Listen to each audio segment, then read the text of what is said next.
প্রিয় দর্শক বন্ধুরা, সবাইকে স্বাগত নতুন একটা ভিডিওতে। আশা করছি আপনারা সকলেই ভালো আছেন। প্রিয় দর্শক বন্ধুরা, আপনাদের কাছে সকলের কাছে একটি অনুরোধ রইল যে আপনারা নিজ নিজ অবস্থা থেকে যা পারেন বন্যা কবলিত আমাদের ভাই বোনদের জন্য সাহায্যের হাত বাড়িয়ে দেবেন, এবং তার সাথে যদি না পারেন আপনার নিজ অবস্থান থেকে যেটুকু পারেন তাদের উদ্দেশ্যে প্রার্থনা করবেন, দোয়া কামনা করবেন সৃষ্টিকর্তার কাছে। প্রিয় দর্শক বন্ধুরা, আজকে আমরা যে বিষয় নিয়ে কথা বলবো এবং আলোচনা করব সেটা হচ্ছে যে যারা নতুন যে ভাবছেন কোনটা দিয়ে আমরা খামার শুরু করব বা কোন জাতের ভেড়া বা গাড়ল দিয়ে খামার শুরু করব, তার জন্য এই ভিডিওটি। আমরা সেই ভেড়ার জাত জানবো বা গাড়লের জাত জানবো, এবং তার সাথে কীভাবে আমরা পালন করতে পারি, তাদের কী খাদ্য খায়, এদের দাম কেমন হয়ে থাকে, এদের বাণিজ্যিকভাবে খামার করলে আমরা কতটুকু লাভের আশা করতে পারি, আজকে আমরা বিস্তারিত বিষয় নিয়ে আলোচনা করব। আমাদের সাথেই থাকুন। তো চলুন কথা না বাড়িয়ে শুরু করি। বন্ধুরা, আজকে আমরা যে বিষয় নিয়ে কথা বলবো সেটা হচ্ছে যে আমরা কোন জাতের ভেড়া পালন করলে বাণিজ্যিকভাবে আমরা লাভবান হব, এবং তার সাথে এদের খাদ্য, রোগ প্রতিরোধ ক্ষমতা, চরণভূমি আমাদের কেমন প্রয়োজন ইত্যাদি বিষয় নিয়ে আলোচনা করব। তো চলুন, প্রথম আমরা যে বিষয়টি জানবো সেটা হচ্ছে যে কোন জাতের ভেড়া পালন সবচেয়ে লাভজনক। তো আমার মতে বা আমার অভিজ্ঞতা থেকে আমি বলতে পারি যে আপনারা চাইলে হাই ক্রস বা ক্রস গাড়লটি পালন করতে পারবেন, কারণ এদের দামও আপনার মাঝামাঝি হয়ে থাকে, না কম না বেশি। যখন বিক্রয় করতে যাবেন এদের একটা সঠিক দাম পাবেন। প্রিয় দর্শক বন্ধুরা, আপনারা সকলেই জানেন যে গাড়লের পরে যে জাতের কথা আমাদের মাথায় আসে সেটা হচ্ছে যে ক্রস গাড়ল বা হাই ক্রস গাড়ল।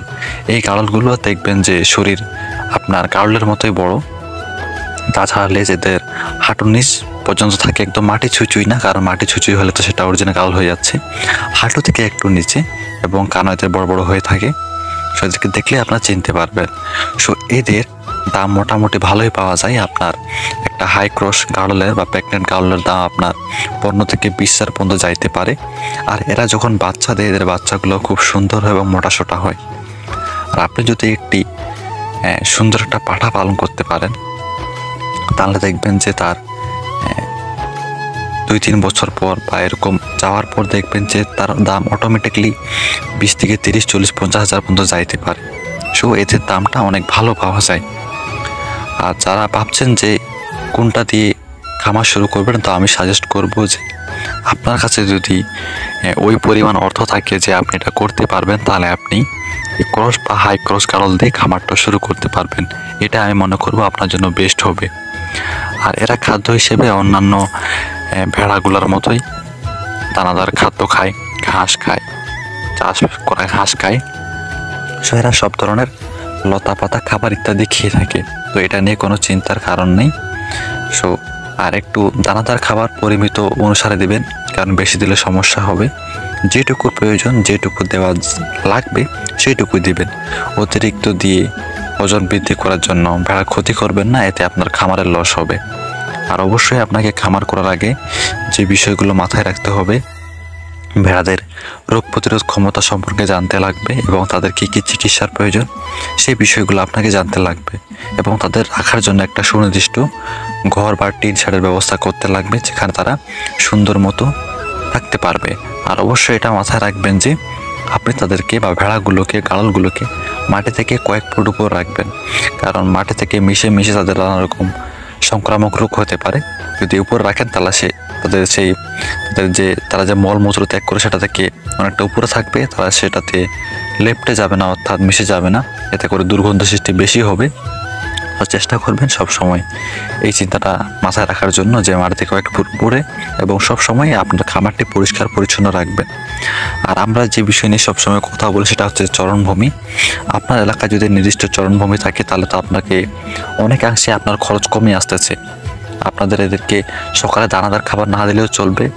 সকালে এদের পানি খাইয়ে সরাসরি মাঠে নিয়ে গেলেন, সারাদিন চড়াইলেন, আবার দুপুরের দিকে পানি খাওয়াইলেন, এবং বিকালের দিকে চড়িয়ে বাড়িতে নিয়ে আসলেন। আর যদি পারেন সামান্য